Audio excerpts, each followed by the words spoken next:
Hi, everyone. Hi Hello. there. Hi. So, Claude Debussy, a lot of different things. I tried tonight to select things that maybe aren't the usual Debussy that you hear, excluding the quartet. We've all heard the quartet on the series multiple times. And in the past 10 years, I think it's been done 3 times.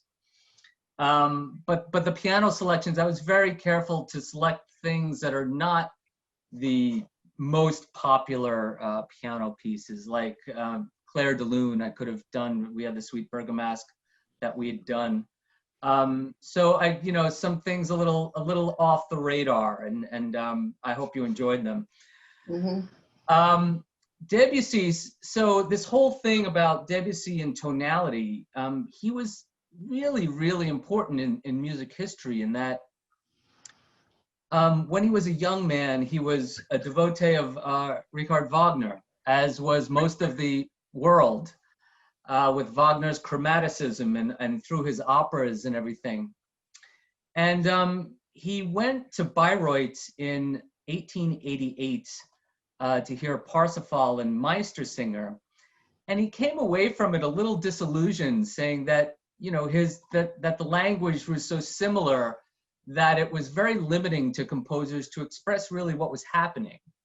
He thought, like, Wagner's language was so set in stone that it really rendered it meaningless for the subject matter that he was depicting in his music. And then here comes the Paris Expo of 1889, and he stumbles across these musicians from Java, and he's just completely blown away by them. And it just really just freed him up creatively, and really started him on this path of creating a different tonality. It's very easy for me to get into the weeds about harmony and everything, but basically, Western classical music is based on an 8-note scale. And Eastern tradition, a lot of Eastern tradition music is based on a 5-note scale. So the notes will function differently as they resolve and are organized. So it's a completely different harmonic system. So I have a quote here about from Debussy on his experience and his feelings of this Eastern music. So this is a quote from 1895. He says, "The Javanese music, which is able to express every shade of meaning, even unmentionable shades, which make our tonic and dominant seem like ghosts for use by naughty little children. Javanese gamelan music, quote, obeys laws of counterpoint which make Palestrina seem like child's play." So here he has counterpoint and Palestrina, who was a composer of the 16th century, who was the master of counterpoint and interweaving. He said that Palestrina was no match for these Eastern musicians and the way they used counterpoint in their music. So the quartet was this sort of mixture of East and West. So his really first successful piece where he does this, and it's keyed, as I said on the show, he keeps it in G, it says G minor, but right off the bat, he's basing in the first movement, which we didn't play tonight, based on the pentatonic scale. So it's a transitionary piece, the Debussy quartet that we started out with tonight. What'd you think about the performance of it? Outstanding. Very, very well done. Did I hear where Gershwin imitated some of it? There is definite influences, as we've mentioned, with Gershwin and Debussy and Ravel. There are definite ties to it. Yes, absolutely, absolutely. How about the slow movement of? I was very purposeful, and if I was going to do the quartet, I didn't want to just do the first movement, so I started with the slow movements. What did we think about that slow movement? I thought their performance was, I heard things that I'd never heard before, even though I was there for that performance. But hearing it up again in this concentrated way, it's quite revelatory. They're really profound and beautiful and wonderful. Anybody else? That slow movement is one of the most beautiful pieces of music anybody ever wrote. And that was an absolutely wonderful performance of that, well, the whole quartet. Although we were not there, unfortunately, but what we've gotten to hear, we really enjoyed. But that was just incredibly beautiful. We eat our dinners while listening to your program out on our deck. And it somehow seemed sacrilegious to be eating dinner while listening to that wonderful music. sort of, yeah. It's not exactly background music, is No. it? But no, the slow What I like movement. about that quartet, Derek, is that I like the way you hear each of the instruments individually and then they all blend together. I guess that's the counterpoint I suppose you're talking about. But they just seem to do it so incredibly gracefully. I don't know what the right words are, but I really, really loved it. Well, what I liked about it was that there was a real transparency to it in the quiet moments, and when it swelled, and it was very gradual and very, there was a lot of emotion in it. But when they got very soft, especially in the pentatonic section, da dee da da da da da da da da dee da da dee da, all no vibrato, pianissimo, just poof. Pure. Yeah, it was just extraordinary. I think I've said before here that performance by the Eben Quartet was the best performance of the Debussy Quartet I've ever heard in my life. Hmm. Yeah, and I've heard a lot of them. And they just were able to achieve this wonderful color in their performance. So, any other thoughts about the quartet? Well, then I moved to Mr. Axe, who I think you all may know. And again, I wanted, I could have chosen other things that he had done, but Estampe is a really evocative piece and an earlier piece of his. That's from 1912-13. So the timing of, he goes to the Paris Expo in 1889. The quartet is like 1892-93. And then Estampe is 1903. So here he goes. The first subject matter of Estampe is a Japanese temple. And it's just, really, really wonderful. And then the habanera in the second movement, where it's an evening in Granada. And then the gardens in the rain, just really stunning. I thought Manny played very, very well. I think that performance was 2004 or something like that. Yeah, it went back there a ways. But, and then again, I chose the preludes. It could have been very easy for me to do the first book of the preludes. And I couldn't help not mentioning the Sunken Cathedral, which to me is one of the most extraordinary Debussy preludes in book one.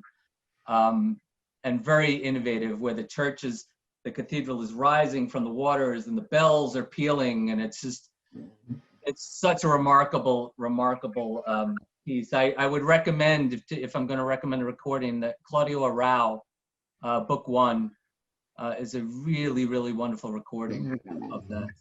Really wonderful. But you have, the last piece, the General Lavina Eccentrique, and when you talk about Harvey, you talk about Gershwin. So he's got the cakewalk. Does anybody know what a cakewalk is? I don't remember what it was. Can anybody do the cakewalk? Yes, and if you do know what it is, you must get up and dance it. Yes. The cakewalk was an African American dance that was developed on plantations, and it was a celebratory dance where there was a cake in the middle, and they would dance around the cake. And this is not the only cakewalk in Debussy's oeuvre. Mm-hmm. Does anybody know the other one? I know the song, the tune, but I don't know the name. Gollywog's Cakewalk. Yeah. Gollywog's Cakewalk. Gollywog's Cakewalk. Gollywog's Cakewalk, and that's from the children's corner of his. Yeah. And I have a recording of it. So I found on YouTube a piano roll of Debussy playing the Gollywog's Cakewalk. So let's listen to a little bit of that.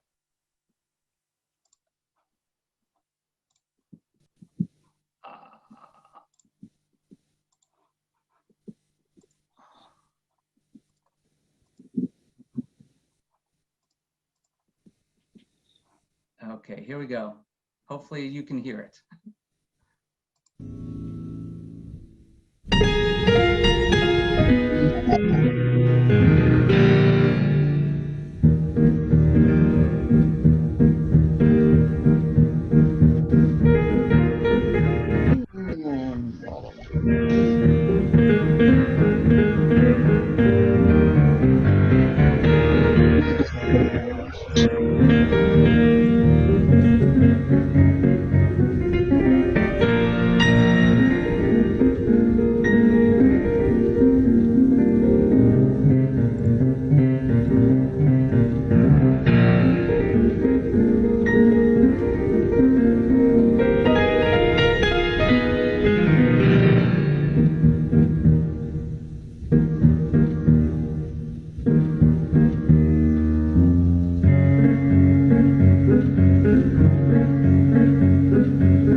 And that is Gollywog's Cakewalk.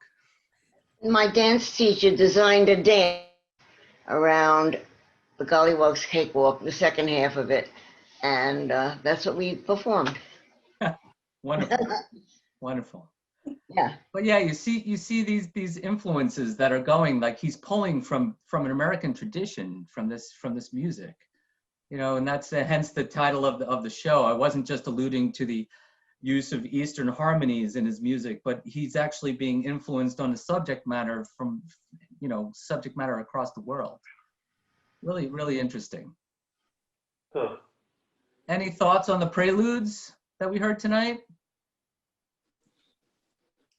Well, I remember that concert. I remember that performance was really phenomenal. You know, Melnikov was a really wonderful pianist, and he just really had that music. He inhabited that music beautifully. I'm glad you played some more of it. Yeah, we did the fireworks. Yeah. About a month ago on here, and yeah, it was a very memorable performance. He did Rachmaninoff on the first half. Yeah. Variations, Chopin variations and Corelli variations on the first half. And yeah, I thought he got such an amazing coloration, especially in the first one, in the mists, in Brouillard. I mean, it was really, really wonderful, wonderful. And then he came back a couple seasons later. I really wanted to include the last piece, Saranx, because it's such a weird piece, and it just doesn't fit anywhere. And usually you would do it, you know, for a piece like that as an intro, but I wanted to close the night with it and end it in a sort of mysterious note, and also because he wrote it at the end of his life. But he wrote it as incidental music to a play that was never produced. It ended up never being produced. And the story goes is that he just wrote it without any allusion to any meter or bars in the music. He just wrote it out. And the flutist Marcel Moïse, who was one of the founders of the Marlborough Festival and worked with Debussy directly, decided to edit it and put bar lines in it, and that's how it was published. But I found another quote from Debussy alluding to this and basically speaks to his, how I'll say, a freedom of expression. He writes, "Those stupid lines bore me to death, and that means the bar lines in music. The only thing great about them is their length, and my music would be in danger of sinking under their weight. Another thing, and more important, is that I don't think I'll ever be able to cast my music in a rigid mold. I hasten to add that I'm not talking about musical form, merely from the literal point of view. I would always rather deal with something where the passage of events is to some extent subordinated to a thorough and extended portrayal of human feelings. That way, I think, music can become more personal, more true to life. You can explore and refine your means of expression." So he really wanted to do, and that's what really upset him about Impressionism. He's not giving an impression of something. He's giving you the thing and the emotion of the thing. And he was really trying to just be clear with that communication to the listener, that it wasn't merely just this allusion to something, but it was the actual thing and and what it meant and how it felt. It was the quote that I had on the show about being basically just really upset at the critics for just ascribing this term to him. And really it's as a matter of course after the visual arts movement of Impressionism that took place. I mean, the first instant, I mean, I think that began in the 1860s, about 30 years later, excuse me, you know, and they just said, oh, well, this is a new thing. Let's just call it Impressionism because of on the heels of that movement and the visual arts movement. And he was really resentful of that. If he had been a Dutch composer, not a French composer, he might not have had that tag put on. Yeah, it's true. It's true. And he was also, you know, getting back to Wagner, he was upset that, you know, these composers from countries that were giving their own flavor of their country, and they were such, you know, devotees of Wagner that he felt that they lost their sense of their own style because they were so dogmatic with Wagner's technique. And there was a letter. Sorry, go ahead. I think that contrast for me may be somewhat overdrawn, because I think the painters that we know as Impressionist painters would also have argued they were not just giving an impression of what they were doing, Correct. but reproducing the reality beyond the superficial reality, which is, I think, what Debussy was saying too in his way. Absolutely, and he just, you know, he didn't like the critics telling him what he was doing, and basically just, he felt it was just ascribing this term to it that had absolutely nothing to do with what he was doing. And like you said, the artist felt the same way. Yeah, but the importance of him in basically turning harmony on its head toward the end of the 19th century was a very important moment in music. And Stravinsky came right after him. See, he knew Stravinsky and liked Stravinsky as a young man. You know, Stravinsky was in Paris with the Ballet Russe, and really thought Stravinsky was incredible and an incredible innovator in rhythmic. He especially felt that Stravinsky's important lay in his use of rhythms, more so than the harmony. But I wanted to play possibly two other works. But we spoke about the sonatas that he had planned, that his publisher had said, okay, set out and do these sonatas, these 6 sonatas at the end of his life. And he only completed 3 of them. It was the cello sonata, the flute, viola, harp sonata, and then finally the violin sonata, which was the last piece that he wrote. And the other 3 pieces that he was to write was for oboe, horn, and piano, trumpet, clarinet, bassoon, and piano, and then just a mixed chamber ensemble. So kind of funky instrumentations, actually. So it would have been really, really cool. But I wanted to play some of the sonata for flute, viola, and harp, because when we did the Ravel show and we did the introduction and Allegro, I referred to this piece as it's a companion piece on many, many programs and many recordings, simply because there's a harp in it, and you want to get your bang for your buck with the musicians when you're paying musicians fees. So so I wanted to play. It's a live performance from Berlin of actually Emmanuel Pahud with people from the Berlin Philharmonic. The violist is Yulia Denyenka and the harpist Alina Khoury. And this is a live performance from the Boulez Saal, the new hall in Berlin. And I wanted to play the video of the 2nd movement from the sonata for flute, harp, and viola. Here we go.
Pretty incredible.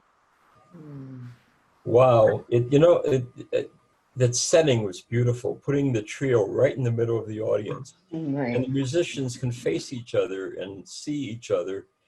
Some of it, I know it's not improvisatory, but some of it had somewhat of the feeling of really great jazz musicians who are listening to each other in the moment and reacting to each other. It's beautiful.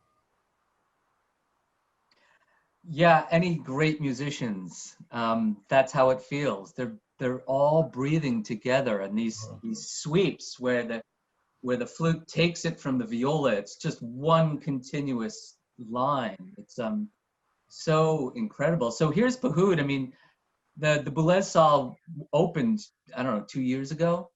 So Pahud, this is the same guy 20 years ago that played Sarangs on the series. He's a young man. I mean, he was a kid when he came to Union. So, but just such, and not the typical, in this late Debussy, it's a little bit more abstract, his music, than what had gone on previously. Even comparing to the lushness, if you can remember the Ravel, the introduction and Allegro, it was a sweeping, this very impressionistic writing and coloration and everything. And this is a little bit more introverted, a little bit more mercurial, but just so wonderful. My goodness. And picking flute, viola, and harp. And that's I mean, I could be wrong, but that's I believe the first time in music history those instruments were put together in a piece. Yeah, I believe it. Yeah. Yeah.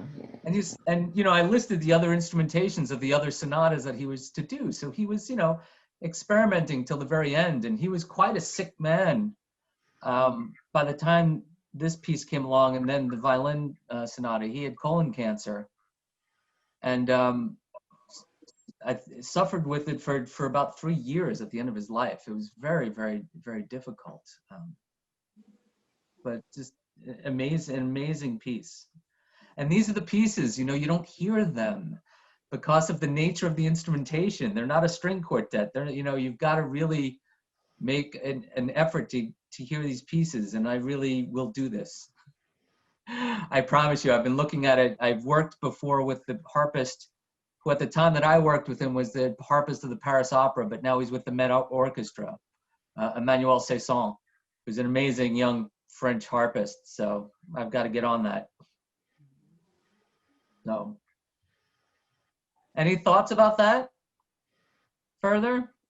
How do they keep all three musicians synchronized? Sounds like they could easily lose track of each other. It's all about listening. And that's what separates the good musicians from the great musicians. You don't need to beat time. You don't need to do this. All you do is open your ears and just hear what's around you and play. And that's what a great ensemble does. That's what a great string quartet does. That the communication, you'll see them communicating, a little bit with their heads, but it's really all ears. And that's what makes a great performance. It's just the sheer listening to each other. Go ahead. Debussy's music to me always had a dreamy, ethereal quality to it that I found very appealing. I mean, I think my pulse rate probably went down 10 beats per minute just listening to any of his music. And I never really understood why, I mean, it always sounded so much different than anyone else. I mean, even the other French composers of that era. And I guess you've sort of touched on it. And I guess I didn't realize this Eastern music tradition that he incorporated. I don't know about it. Yeah, I mean, it's really, that is Debussy. I mean, that's what makes him Debussy, is that influence. Yeah. It's all there, and it just in what we just heard, the pentatonic, it's all over the place, how he's using that scale. And it is dreamlike. I will confess, this is a very embarrassing confession, but I've been in the music racket a while now, both as a player and a schlub in the office. But I've fallen asleep in a performance once, and it was at a performance of Pelléas and Melisande at the Met. And that opera is very static. It's really peaceful. And I believe it was a little too peaceful for me that one occasion. I was so embarrassed. I mean, I was so mortified that happened. It was terrible. But that opera, it's an extraordinary opera. It's one of the great operas ever. I have an acquaintance, a pianist, Lydia Artemu. I don't know if anybody knows that name, but her husband is David Grayson, who is an academic, and he's a specialist in Pelléas and Melisande. He spent his entire career researching Pelléas and Melisande, and he's a brilliant guy, really wonderful guy. I'm sure there's a book out there. But I have one performance. I'm playing a lot of music tonight, and I know we've heard a lot of music, but why not? But this is a recording, a concert by the violinist Julia Fischer, who I think is one of the great fiddle players in the world. And Dan Berkenblit brought her to the series when she was a kid. And she came twice, and this was a performance. She did one performance of the Bach partita, the D minor partita, and it was just I listened to that recording all the time. It's amazing. And this was her other performance, and this is a performance of the Debussy Violin Sonata. And this was, I don't have the date.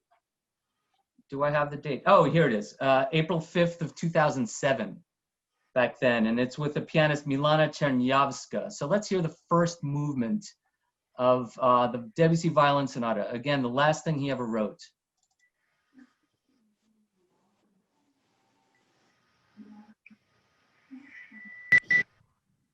Okay.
I often think of Debussy's work as mysterious, that he's like taking me through a landscape where there's a lot of fog, but then things appear and I'm just carried along with these images, and then they slide away again.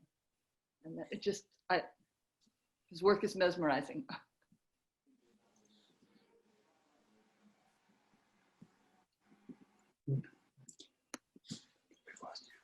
No sound. Derek, you're muted. If only my partner had a mute button. She would never say that. No, of course not. You know, I've said this before, you know, we're only focusing on the chamber music and piano music, but, you know, arguably his orchestral music, because as with Ravel, he was such a colorist in his orchestral writing, and you get a piece like La Mer, which is just one of the most just amazing pieces and what it's depicting and what he's doing in that piece. My first exposure to him as a player was as a kid. We did the nocturnes. I don't know if we know the nocturnes, the 3 nocturnes, but the middle movement is called Fête, and it basically has a party that goes from far away, then comes up right here, and then goes away again, and it's so cool. It is like, it's such a really amazing piece. Foreshadowed Charles Ives. Ives and Shostakovich as well. Yeah, that's right. Shostakovich in the 7th Symphony.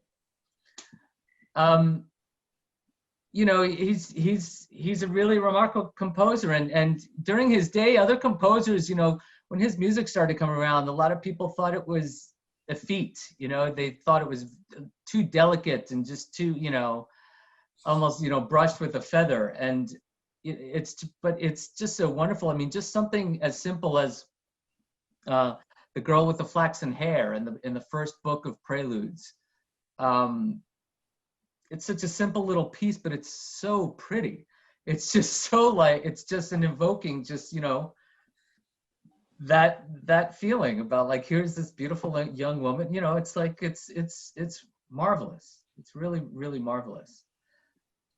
I'm trying to get the full book of book 1 of the Preludes in 22-23. So. Stay tuned.